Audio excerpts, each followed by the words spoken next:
लाइए बेटा मुझे दो। बिस्मिल्लाहिर्रहमानिर्रहीम। ये दो मुझे दो, मैं मुतल्लिक जानेंगे। ये सूरज है, साइड पे रहना, ठीक है। ये हमारी ज़मीन है। सूरज और ज़मीन का फासला 15.25 करोड़ किलोमीटर का फासला है और चाँद और ज़मीन का फासला 3 लाख किलोमीटर का फासला है। सूरज से रोशनी रिफ्लेक्ट होती है चाँद के ज़रिए ज़मीन पर। सूरज की रोशनी पड़ रही है चाँद के ऊपर, चाँद से रिफ्लेक्ट होकर ज़मीन तक पहुंचती है।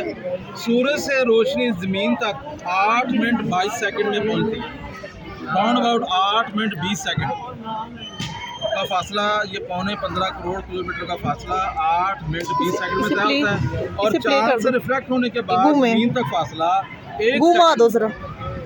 एक सेकंड में तय करती है। यानी कि ये रोशनी चांद की रिफ्लेक्ट होकर ज़मीन पर 1 सेकंड में पहुंचती है। इसका मतलब ये है कि ज़मीन का फासला चांद से 3 लाख किलोमीटर का फासला है, जो तकरीबन हम रॉकेट के ज़रिए 8 दिन में तय कर सकते हैं। ज़मीन की 3 किस्म की मूवमेंट है।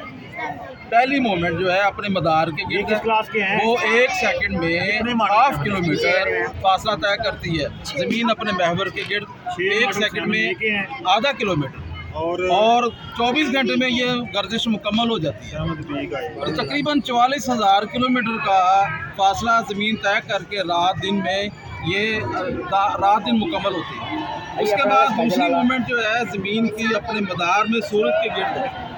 सूरज के गिर्द ये फासला करोड़ों किलोमीटर का बनता है और ये ज़मीन जो है अपने सूरज के गिर्द मदार में 1 सेकंड में 20 किलोमीटर फासला तय करती है। 1 सेकंड में 20 किलोमीटर फासला तय करती है। और ये टोटल हमारा मिल्की वे जो है, हमारी जो कहकशां है, गैलेक्सी है, वो टोटल सारा सिस्टम होल जिसमें ब्लैक होल है वो भी सारा मूवमेंट जो कर रहा है दूसरी गैलेक्सी की तरफ 1 सेकंड में 200 किलोमीटर की फासले से ये मूव करती है। इनकी मूवमेंट 3 किस्म की ज़मीन की, एक अपने महवर के गिर्द, एक अपने मदार के गिर्द और तीसरी जो मूवमेंट है वो मिल्की वे हमारा जो टोटल दूसरे गैलेक्सी की तरफ मूवमेंट करता है वो 200 किलोमीटर फी सेकंड के हिसाब से। ये तमाम सियारे, ये देखें हमने दूसरी तरफ ये सियारा सिस्टम बनाया हुआ है, इसमें हमारे जो बाकी सियारे हैं वो दिखाए गए हैं।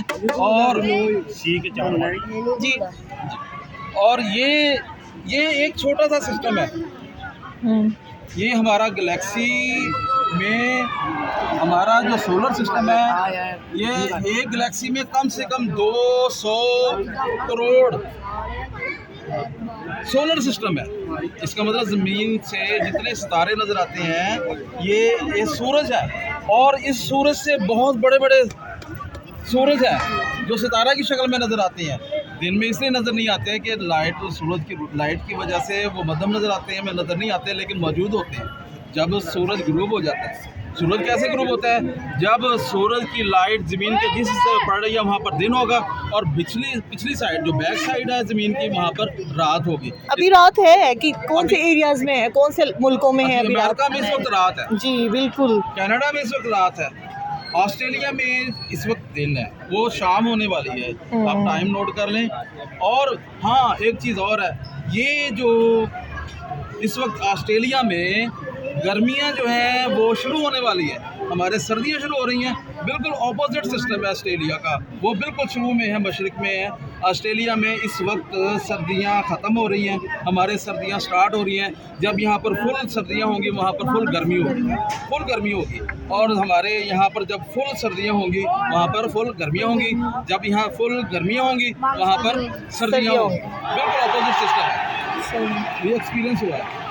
और एक चीज़ और है कि जब हम ज़मीन से इसके कुतर को मालूम करते हैं, आपको पता है इसका कुतर किसने मालूम किया था? सबसे पहले अबू रेहान अल बैरूनी ने ज़ेहलम के करीब नंदनिया एक कस्बा है, पिंड दादन खां का एरिया है, वहाँ पर एक टीले के ऊपर बैठकर अबू रेहान अल बैरूनी ने इसका कुतर ज़मीन का मालूम किया। वो कैसे? डायमीटर ज़मीन का उसने कैसे फाइंड किया? उसके फार्मूले लगाए थे मैडम। अच्छा हाँ, वो अब हमने जो BSc में कैलकुलस पढ़ी है उसके उन्होंने फार्मूले, अब अंदाज़ा करें कि आज से तकरीबन 1100 साल पहले अबू रेहान अल बैरूनी ने 1100 साल पहले ये ज़मीन का कुतर मालूम किया था।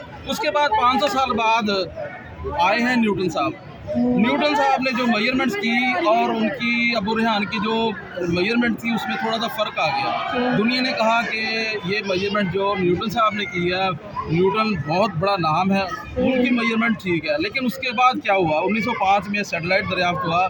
सैटेलाइट ने मालूम किया कि अबू रेहान अल बैरूनी की मेजरमेंट्स करीब तरीन थी, अच्छा बिल्कुल एग्जैक्ट नहीं थी, थोड़ा सा फर्क था, हाँ, लेकिन ऐसे ही होता है। तीन मेजरमेंट्स थी। ये मुसलमानों का हमारा किरदार रहा है साइंस के हवाले से। Very good. मुश्किल ये है कि आज से 1000 साल हो गए हैं, किसी मुसलमान ने कोई ऐसी ख़ास इजाद नहीं की है, हम लोग पीछे रह गए हैं।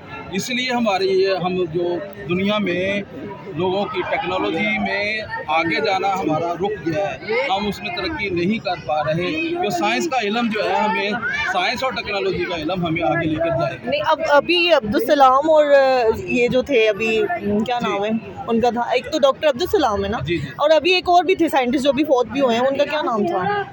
वो 2 अभी भी साइंटिस्ट गुजरे हैं, उन्होंने भी काफ़ी काम किया है। जी जी, फिजिक्स में काम किया उन्होंने, फिजिक्स में काम किया है डॉक्टर अब्दुल सलाम ने, और Nobel doctor prize Abdul Qadeer Khan ने किया है। अब्दुल कदीर खान माशाल्लाह हाँ जी, अभी फौत हुए। उन्होंने दोनों ने फिजिक्स में काम किया। डॉक्टर अब्दुल सलाम को प्राइज नोबेल प्राइज़ मिला था।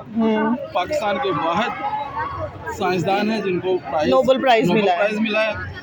और पंजाब यूनिवर्सिटी को ये एजाज़ हासिल है कि वहाँ से 2 साइंसदानों ने 2 नोबेल प्राइज़ हासिल किए हैं। एक सिख थे, एक मुसलमान थे। एक हमारे अब्दुल सलाम साहब थे और एक उनका सिख जब थे। पाकिस्तान बनने से पहले का वाक़या, जब अच्छा। उनको प्राइज़ और नोबेल प्राइज़ मिला। सही हो। जी जी बच्चे